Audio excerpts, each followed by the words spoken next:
Today, I'm going to show you how to create a simple sharpen and blur post-process filter in Unreal and Unity. Let's go!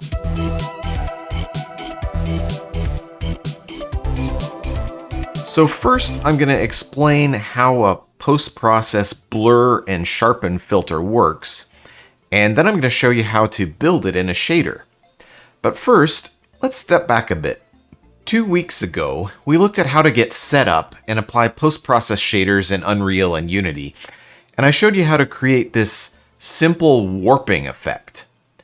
And then last week, we took a look at full screen masks. I showed you how to create this square edge mask, this rounded edge mask, and this center vignette mask. So if you haven't seen the video from 2 weeks ago or from last week, go ahead and go back and watch those first because we're going to be building on top of them. Okay, so let's take a look at how a blur and sharpen effect works. We're going to start out just by sampling the scene itself, and we're going to sample the scene multiple times and then combine those samples together to create a blurry looking image. For this shader, we're going to be doing 7 samples. We'll do one sample right in the middle of the current pixel that we're rendering. And then we'll do 6 additional samples around that sample to get kind of a ring around the edge. We'll weight this sample in the middle more than the samples around the edge, and then we'll blend all the samples together, and our result will be a blur.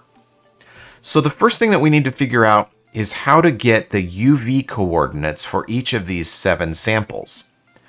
Once we have our UV coordinates, we'll use them to sample the scene. And then for step 3, we'll combine our 7 samples together to create a blurry image. So we have a simple 3-step process. So the first thing that we need to do is figure out how to get our screen sample coordinates to be able to sample our scene 7 times. So first, let's just hold down the 2 key and create 7 constant vector 2 values.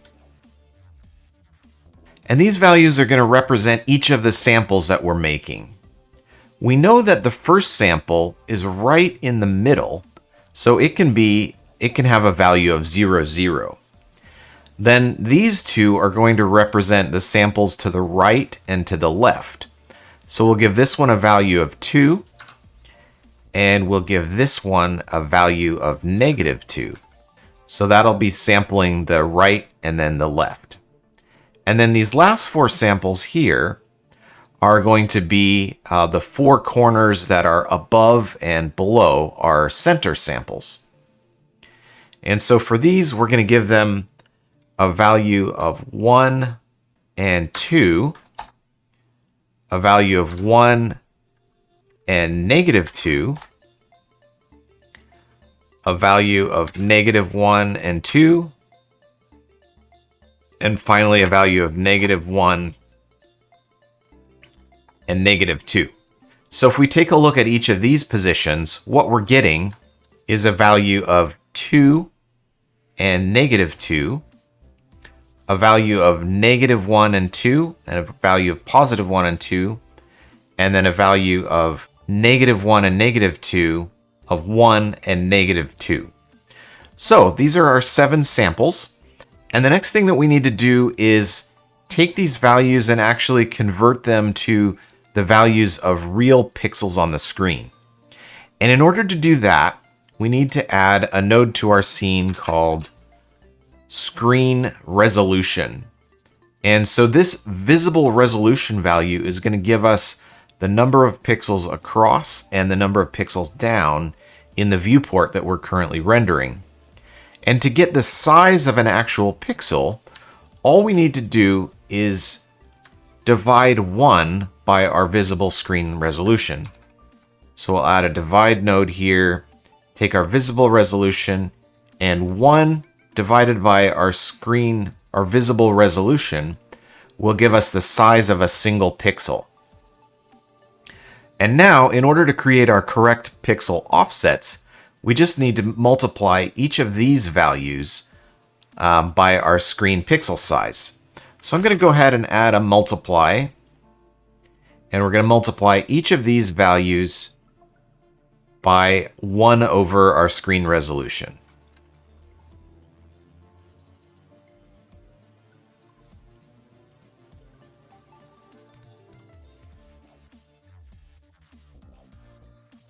Okay, so now we have 7 pixel offsets, and all that's left to do is to add these offsets to our texture coordinates. So I'm just going to add a texture coordinate node, and then we'll take the texture coordinates and add it together with each of our 7 pixel offsets.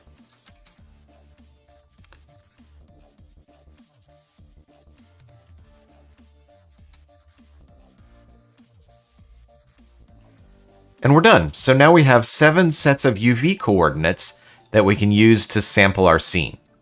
So this is step 1. We've created UV coordinates that represent the samples that we're doing. And the UV coordinates allow us to take samples of our scene in the center and then in 6 additional positions around the center. Now let's go ahead and move to step 2, where we're going to use these UV coordinates to sample our scene. And this is pretty easy. We just need to add a scene texture node, and we're going to set the scene texture node to post-process input 0, and that will give us a sample of the screen. And now we just need to make 7 copies of this.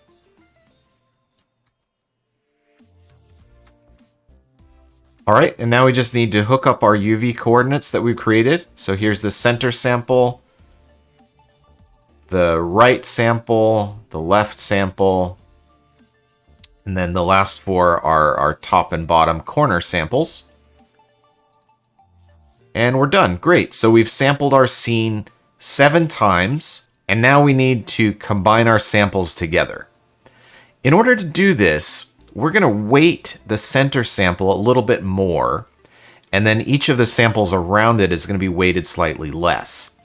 And the way that we do that is we just take our sample and multiply it by a value less than 1. So in this case, I'm going to weight our center sample with a value of 0.3, and our samples need to add up to a value of 1.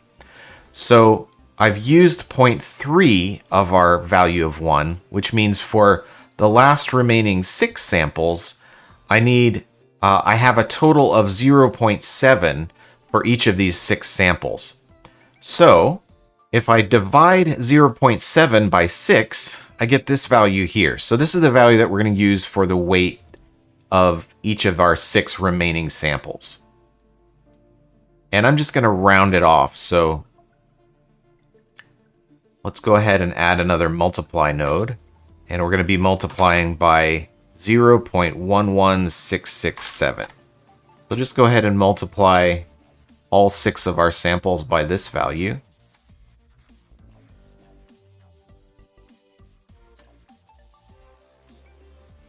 Great. And now all that remains to be done is to add all 7 of our samples together.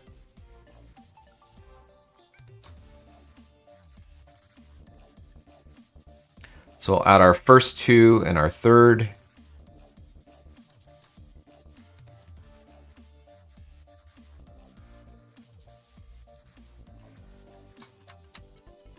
And we're done. So if we plug this into our root node, we should now get a blurry version of our scene. So let's go ahead and do that. I'll just plug this right in and hit save. And now if you watch over here, our scene is a little bit blurry looking. It looks like we need some glasses. Let's just plug our normal scene in again. And you can see it sharpens up. And then as soon as we plug this version in, it's blurry again. Okay, if we want to control this effect, we can blend between our blurry version and our normal version using a lerp node.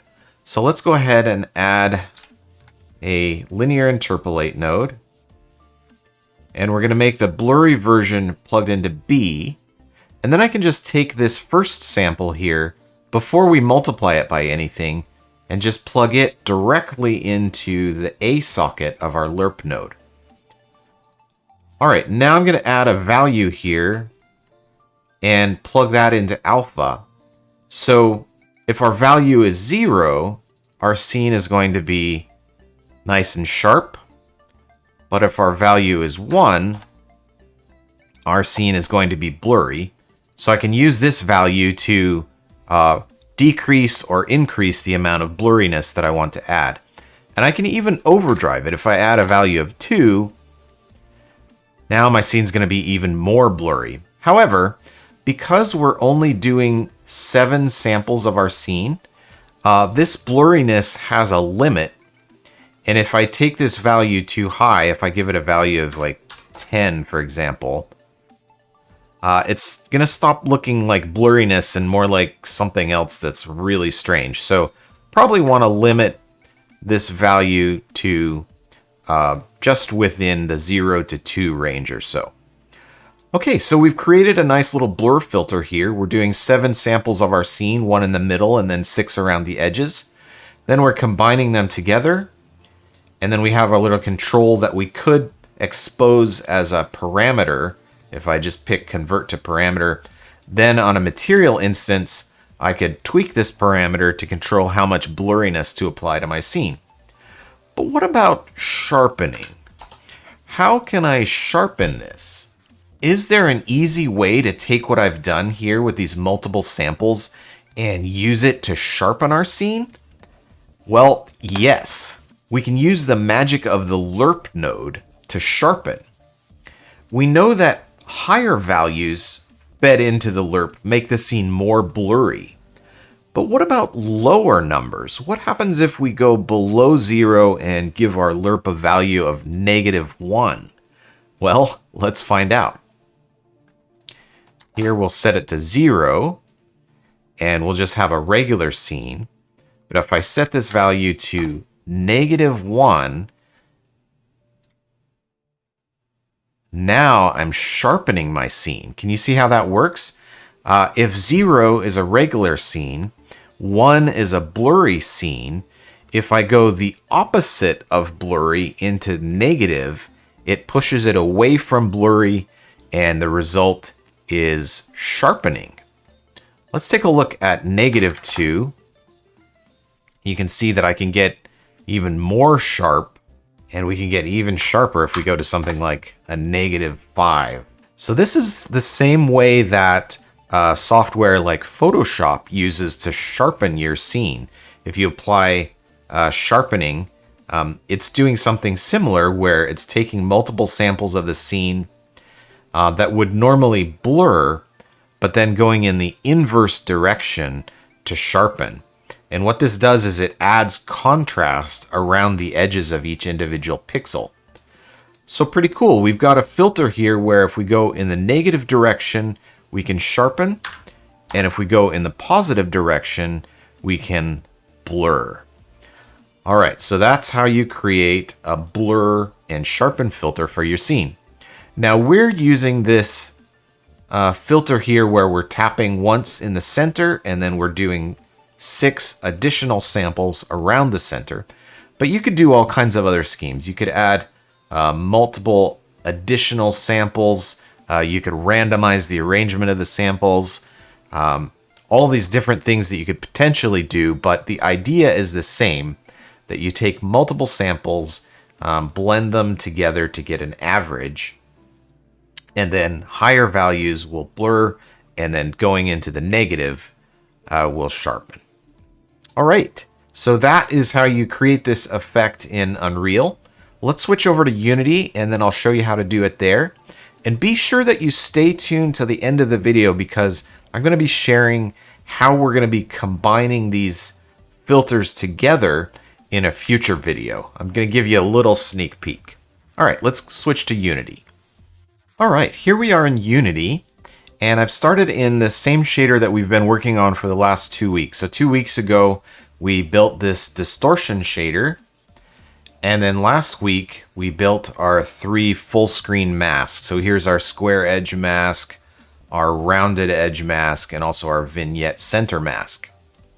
So this week, what I built is this shader right here. This is exactly the same as it was in Unity. I've already built it just because it takes a while to put everything together.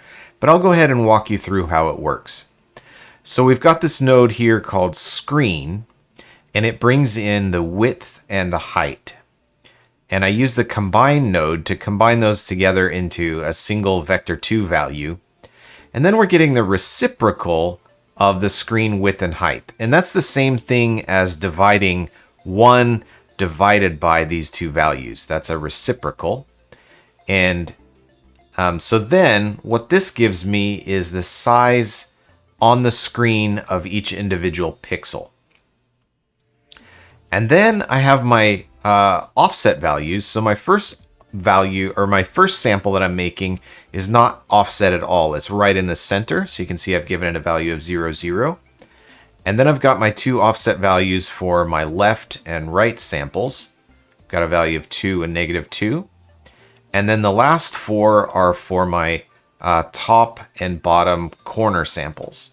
So a total of 7 samples, including the center, and then 6 around the outside. And then I just take the size of individual pixels and multiply them by these values, which gives me nice offsets for my UV coordinates. Now in Unity, we use the screen position node instead of the texture coordinate node.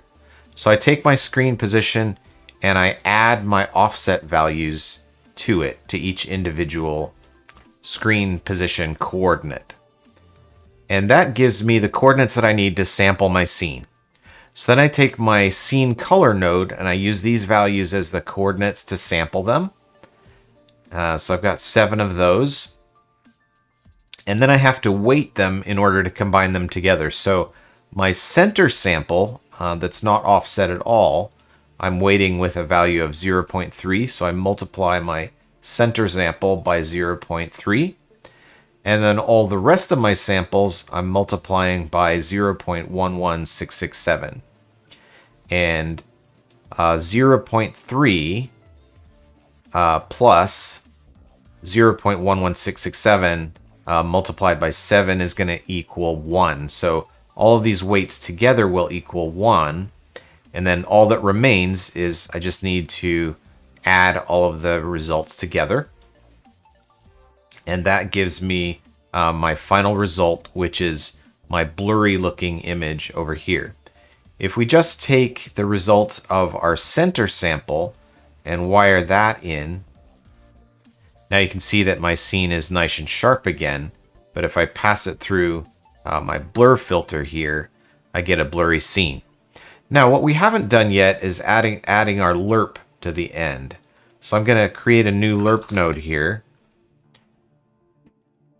And we're going to make our blurry part of the filter connected to the B input of my lerp node.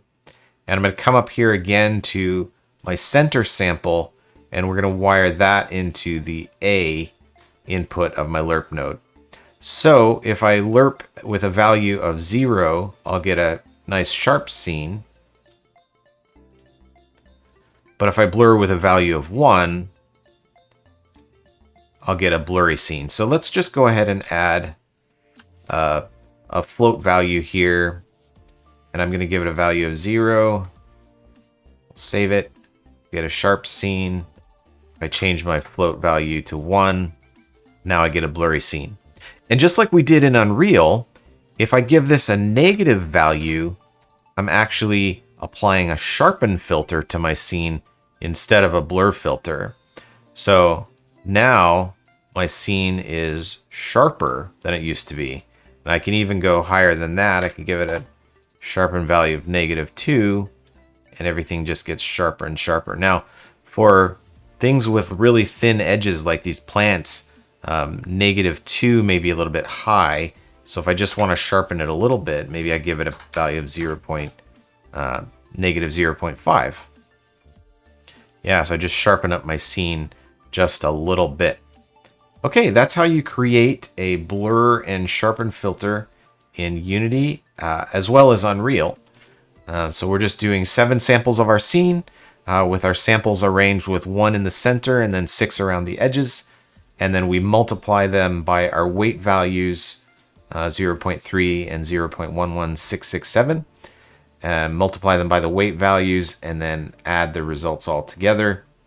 And then finally, we just lerp between our center sample and the results of all 7 samples with a value that we can then use to control how much sharpness or how much blur we want to apply. So that's pretty cool. All right. Now you might be wondering where we're going to take our series from here. So we've talked about distortion a little bit. We've talked about masks, how to do things just in the center or just on the edges. And we've talked about sharpening and blurring. What we're going to do next week is we're going to combine all of these techniques together, plus maybe one more technique, and we're going to create an underwater post-process effect. So I'm going to show you how to use all of these features, plus maybe 1 or 2 more, to make it look like our scene is underwater. I hope that you are looking forward to that and that you'll come back next week and support the channel and learn how to create an underwater post-processing effect using all of these individual techniques. If you haven't made the distortion shader or the edge or the masks shaders, go ahead and do that this week so that you'll have all of these effects ready so that we can use them in next week's video and combine them all together to make an underwater appearance. All right, that's it for this week. I hope you enjoyed the video and that you're learning how to create these cool post-process effects. Have a great week, everybody, and we'll see you next week to create an underwater effect.